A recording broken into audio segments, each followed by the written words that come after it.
Hello, Honors Algebra 2. We are starting with 1-2 today, which is solving quadratics. So a lot of this may be review from Algebra 1. I think all of this is a review technically, except probably one of these. So one of these methods. So we'll talk about that method. Okay, so with solving quadratics, remember a quadratic function is something where you have an x squared. So the highest exponent is a 2. It can be 1 term, 2 terms, 3 terms, but the highest exponent is always a 2. Okay, so let's look at the first method. The first method with solving a quadratic is solving by factoring. That one to me is my favorite because I like to factor. I feel like factoring is the easiest, but it doesn't always necessarily work. So let's start there.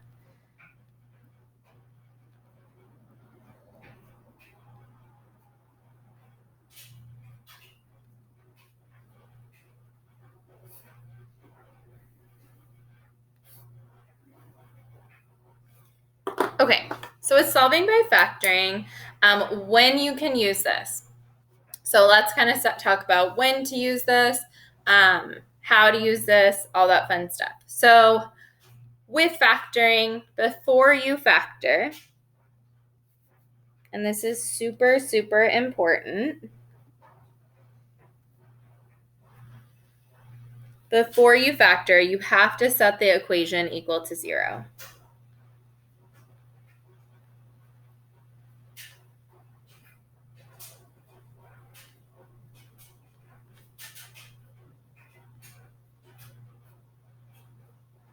So if it's not set equal to 0, let's say it's equal to a number or something like that, then you have to move everything over before you can start the factoring process.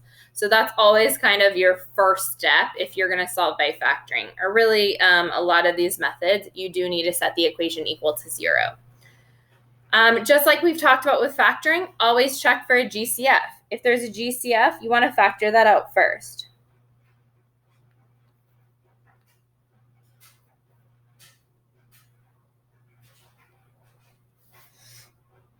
And now, when do we use factoring? So I use factoring basically when I can. When you can easily factor the quadratic, that's when I go ahead and do it. That's always like my first check, is to see when, like, can I factor this? If I can, that's the method I'm going to use. I'm not as big a fan as the quadratic formula as I am of factoring, but that's just my preference. So use factoring when you can easily factor the quadratic.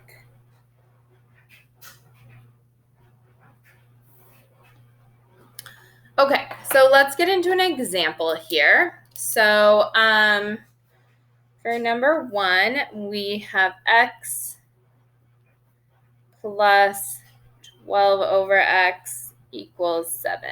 And I know you're thinking, wait, that's not a quadratic, but it's going to become one, because what we want to do is, it's kind of similar to what we were talking about with 1-1. What we want to do first is we actually want to clear the denominator. So we want to get rid of that fraction. And so I first think, well, what's my least common denominator here? And that's looking at 1, 7, or 1x and 1. And so between 1x and 1, my common denominator would be x. So what I'm going to do is I'm going to multiply the entire thing by x over 1. So what happens, x times x gets me x squared. There's my quadratic. 12 over x times x, the x's cancel. X divided by x is x. So then I'm left with 12. And then 7 times x is just 7x. Okay, so now I have a quadratic. First thing I always want to do before I factor, before I can do anything, I want to make sure that I've set my equation equal to 0.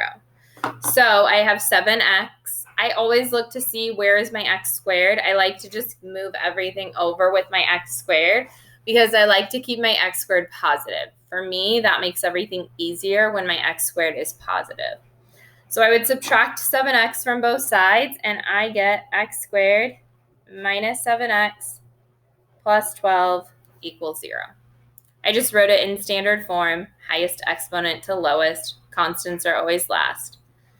And then I factor. So I think what two numbers multiply together to get me 12 and add to get me negative 7. Now, a is equal to 1, so I can go straight to my shortcut here. My two numbers that multiply together to get me 12 and add to get me negative 7 are negative 3 and negative 4. Now remember, I can only use this shortcut if a is equal to 1. So if the number in front of x squared is equal to 1, then we can go on to this shortcut. So once you are fully factored and your equation is set equal to 0, we can set each factor equal to 0 and solve for x. So x minus 3 equals 0 and x minus 4 equals 0. Add 3 to both sides, I get x equals 3. Add 4 to both sides, I get x equals 4. So those are my solutions. Those are my x-intercepts. Those are my roots. Those are my zeros. So you can write them two ways. You can just write it x equals 3 comma 4, which is how you'll see me write it most often. But here, again, these are your x-intercepts. So remember, that means that 3 comma 0 and 4 comma 0 are the x-intercepts, not 3 comma 4 or 4 comma 3. That would be like over 3 and up 4 or over 4 and up 3. That would not be where it crosses the x-axis. So you got to be careful there. So are the x-intercepts. Now, again, I just want to remind you guys here that the equation, because that is super, super important, the equation must be equal to factor. You have to have the equation set equal to 0 to be able to factor, or else you cannot factor that. You cannot solve that by factoring. So that's super important. Okay, let's try another one. So I'm going to go over to 2. And we have 3x squared minus x minus 10 equals 0. Okay, so a is greater than 1. So it's already set equal to 0, so you're good on that step. Is there a GCF? No, there isn't. So because a is greater than 1, you have to split your middle term here. So what I want you guys to do is I want you guys to pause me here, and I want you guys to try this one on your own. So try this to factor it and solve for x. So you should be able to factor this and then come back and check your work. First thing I did is I set up my big X. 3 times negative 10 is negative 30. My B term is negative 1. The two numbers that multiply together to get me negative 30 and add to get me negative 1 are negative 6 and positive 5. Now I'm going to split the middle term. Now that I split my middle term, I'm going to factor by grouping. And now that I've completely factored my equation, I'm going to set each factor equal to 0 and solve for x. And I got my two solutions. So I got one solution at negative 5/3 and one solution at 2. Remember, this one is 2 steps. You have to subtract the 5, divide by 3, and you get that negative 5/3. Okay, so that method is my favorite. That's the one that I prefer. If I can factor, that's what I'm going towards. Now, the next method is solving by quadratic formula. So let's talk about that one.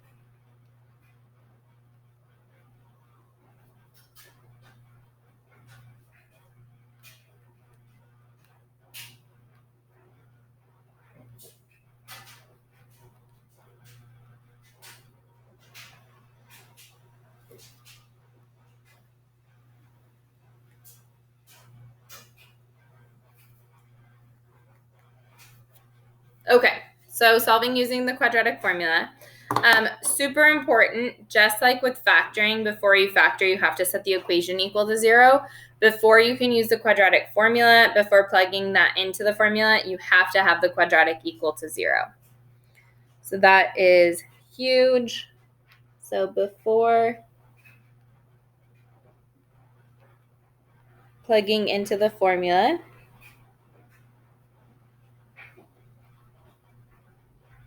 the quadratic must be equal to 0.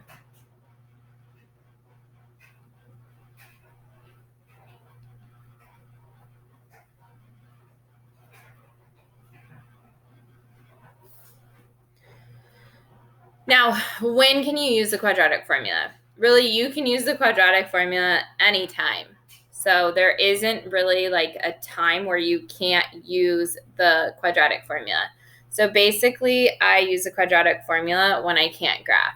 Sometimes I'll use it when a is greater than 1 and I can't like easily think of the two numbers, but essentially I use the quadratic formula when I cannot graph. Or factor, sorry.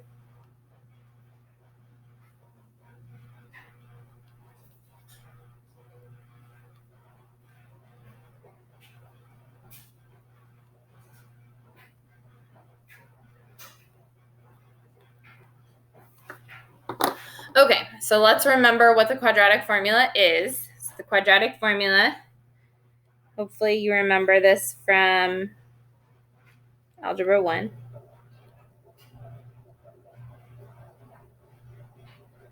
So the quadratic formula is x equals, so your solution equals, or your x-intercepts, your zeros, or your roots, equals the opposite of b, plus or minus the square root of b squared minus 4ac all over 2a.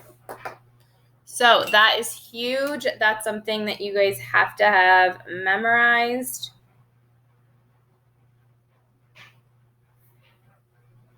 That's super important. The negative boy couldn't make up his mind if he wanted to go to the radical house party, but the boy was so square he missed out on 4 awesome chicks, and the party was all over at 2 a.m. I know. Laugh right over here. Okay, so let's look at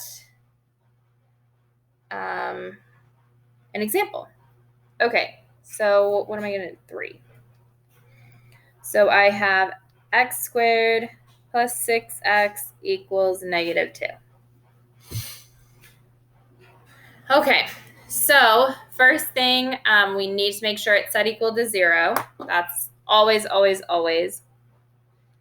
We want to set it equal to 0. So to do that, I'm going to add 2 to both sides.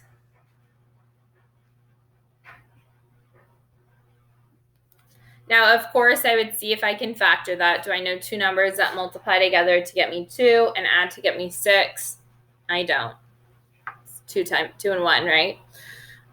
So I move on to solving by quadratic formula. So remember, a is your value in front of the x squared, b is your value in front of the 6 or in front of the x, and c is your constant.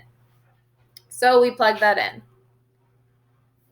X equals opposite of b, so opposite of 6, plus or minus b squared, so 6 squared, minus 4 times a, which is 1, times c, which is 2, all divided by 2 times 1, because a is 1. And then I just start to simplify. So 6 squared is 36. 4 times 1 times 2 is 8. 2 times 1 is 2. And 36 minus 8, that gets me 28 all over 2. Now I can keep going. Now this is where it's super important that we keep going. So it's kind of bringing it back to what we've learned in R8 with simplifying a radical. So I think of what's my perfect square that goes evenly into 28, and that's 4. It's 4 times 7. I can't break up 7 any further, so we just take the square root of 4. I'm going to move it up here. So I know that the square root of 4 is 2. So I have -6 plus or minus. The 4 can come out as 2. And then the 7 stays inside all over 2. Now, this is also like our 8 with simplifying. So with simplifying, I look at my numbers that are all on the outside, -6, 2, and 2. Are -6, 2, and 2 all divisible by the same numbers? And they are. They're all divisible by 2. So we can do -6 divided by 2, which is -3, 2 divided by 2, which is 1, and 2 divided by 2, which is 1.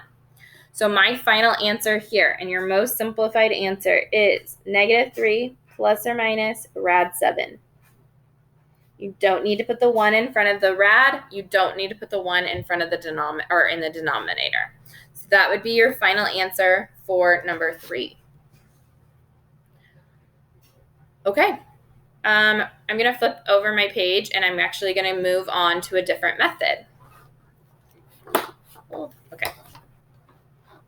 So my next method is going to be using square roots. Again, this one should be familiar to you guys.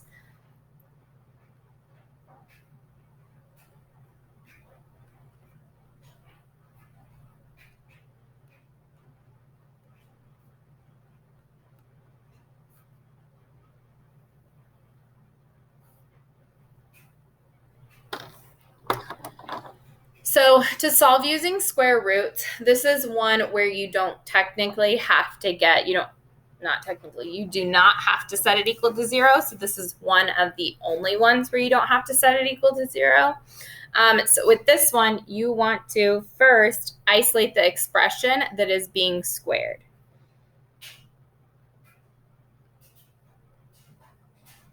Or term.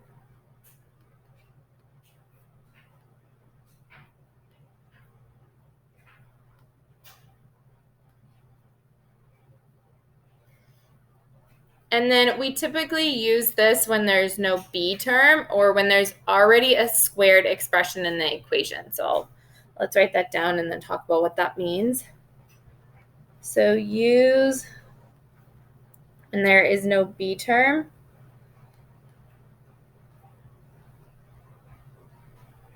And remember, a b term, it usually goes ax squared plus bx plus c. So that means that would look like this. Ax squared plus c.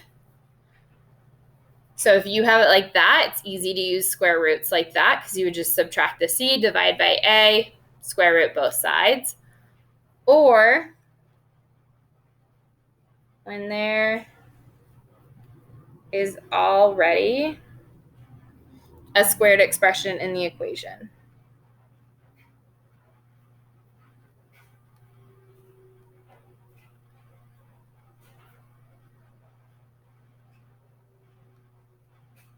Which I'm going to do an example showing this one. So when there's already a squared expression in the equation. Okay, so we are on 4. If I gave you 3x plus 4 squared minus 81 equals 0. So with that one, we already have a squared expression in the equation. 3x plus 4 is squared. So what we're going to do is we are going to first isolate that squared expression. So that's this 3x plus 4, that whole thing. We want to isolate that. So all we do is we need to add 81 to both sides. So that would be 3x plus 4 squared equals 81. And then to undo that squaring, well, the opposite of squaring is square rooting. So we would square root my left side and then square root my right side. Now what happens when I square root a square, it cancels the square out. And so what I'm left with is 3x plus 4 equals, now this is where a lot of people make mistakes. The square root of 81, remember, is not only 9, but it's also -9. So it's plus or minus 9. So we have the equation is set equal to 2 solutions. So what we're going to do is we're going to split it into 2. So we have 3x plus 4 equals 9, and 3x plus 4 equals negative 9. So now we can solve them each separately. So subtract 4, I get 3x equals 5. Divide both sides by 3, and I get x equals 5/3. And then keep going with this one. So subtract 4, I get negative 13. Divide both sides by 3, and I get negative 13/3. So my two solutions are 5/3 and negative 13/3. And that is solving using square roots. Which solving using square roots is going to come into play big time in our last method that we're going to talk about now.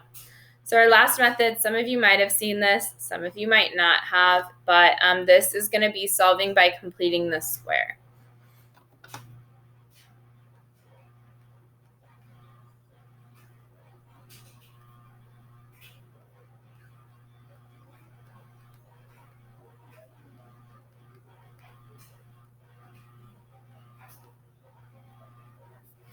Okay, so I'm going to lay out the steps for you, and I'm going to do an example on this side and the steps on the right side. So when do we use this? So we use this when A is equal to 1 and B is an even number.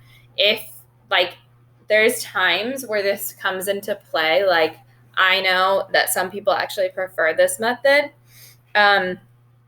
I prefer quadratic formula over this method, but it's kind of like pick your poison. So I typically will use this when A is equal to 1 and B is an even number. Now I'm going to show you a little bit more challenging one so you guys can kind of see when A is not equal to 1, but I'll still show you the even number part. Okay, so let's give you an example here. So we have 2x squared minus 12x minus 26 equals 0. I'm just going to split my sheet in half so I can do the steps on the right side. Okay, so your first step, I know A is not equal to 1, like I said, but we're going to actually, that's our first step. Your first step is to divide everything by the A value, so A is equal to 1. So divide everything by the A value.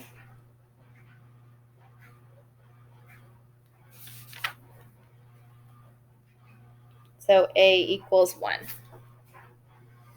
Okay, so my A value is 2, so we're going to divide every single thing by 2. So A is equal to 1. We're dividing the 2x squared, the 12x, the 26, and the 0. And so that gets me x squared minus 6x minus 13 equals 0. Okay, so this is where the completing the square part comes into play. So your next step would be, and this is where it kind of goes rogue from the first two. So your next step would be to move the c term to the other side of the equation.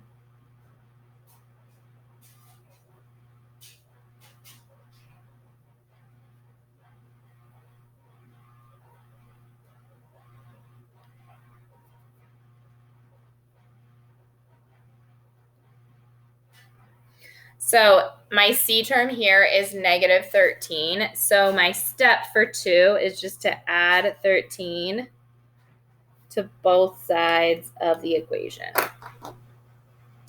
And I get x squared minus 6x equals 13. Now I'm going to leave that space there for a reason, because we're going to deal with that in a second. Okay, so then my next step is going to be to determine the number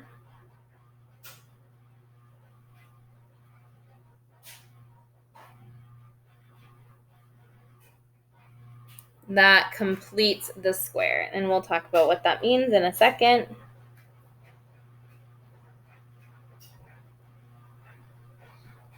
So I'm going to give you that formula, but a perfect square trinomial is something like x squared plus 4x plus 4. Because, and I'll actually write this down. Let me get a scratch piece of paper to show you. Does that have a free bound? Yeah, I wonder what this is. Okay. Oh, you know what? That's probably not the best paper. Okay, so let's talk about perfect square trinomials really quickly. So x squared plus 4x plus 4 factored, that's x plus 2 squared. If I did x squared plus 10x plus 25 factored, that would be x plus 5 squared.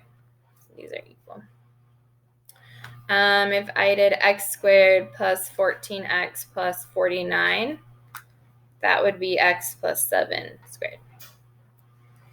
One more, if I did x squared minus 20x plus 100, that minus doesn't matter. It's still x minus 10 squared. Now, notice that this is 4 divided by 2 is 2, and 2 squared is 4. 10 divided by 2 is 5, and 5 squared is 25. 14 divided by 2 is 7, and 7 squared is 49. Or if you want to think about it as negative 10 times 2 is negative 20, and negative 10 squared is 100. So that's what a perfect square trinomial is, and that is what our goal is to get on this example. So we're determining the number that completes the square. Now, if you look, if I gave you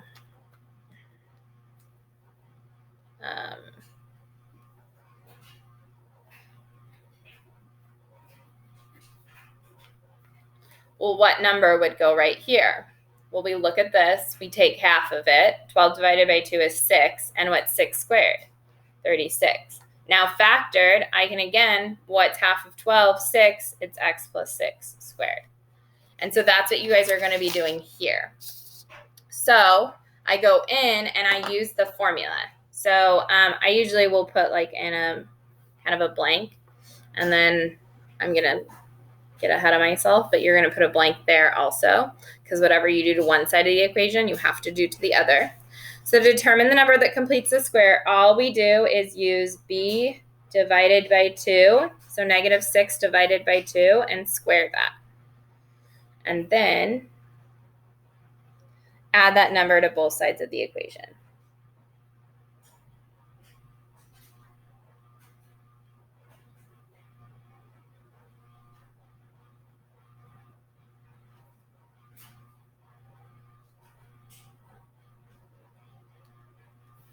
So negative 6 divided by 2 is negative 3, and negative 3 squared is positive 9. So we're going to add 9 to both sides of my equation. Okay, so then my next step is to factor the perfect square.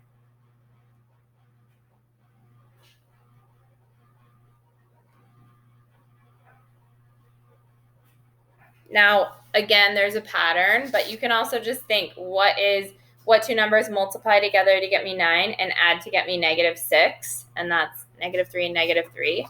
Or you can look at this pattern. So 12 divided by 2 is 6. The square root of 36 is 6.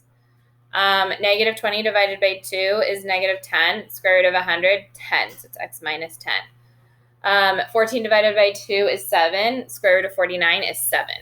So a way that you can have a formula, which I usually don't memorize this, but would just be x plus b over 2 squared. Or, like I said before, you're just thinking, what two numbers multiply together to get me 9 and add to get me negative 6, which is negative 3 and negative 3. So we can write it as x minus 3 squared. Equals, and then we can simplify 13 plus 9, which is 22. And then my last step is basically going up to solving using square roots. So my last step would be to solve for x using square roots.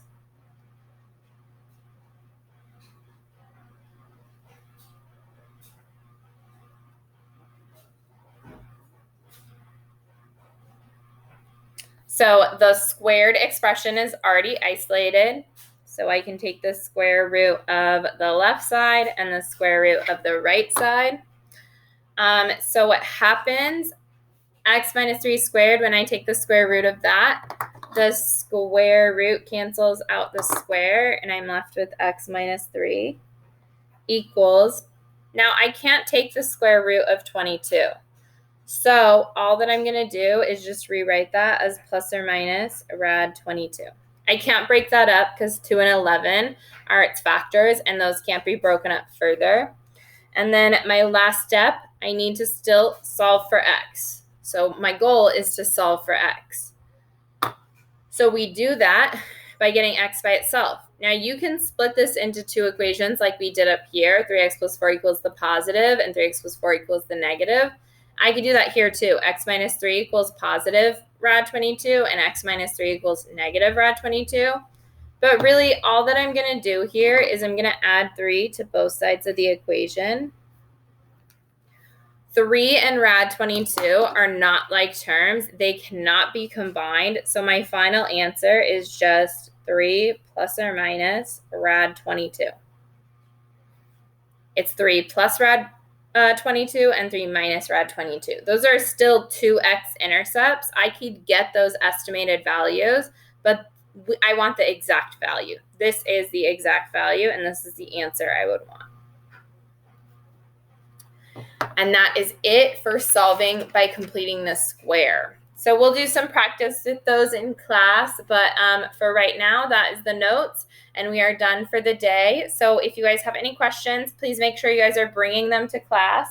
And I hope you guys have a great rest of your day. I will talk to you guys soon. Bye, guys.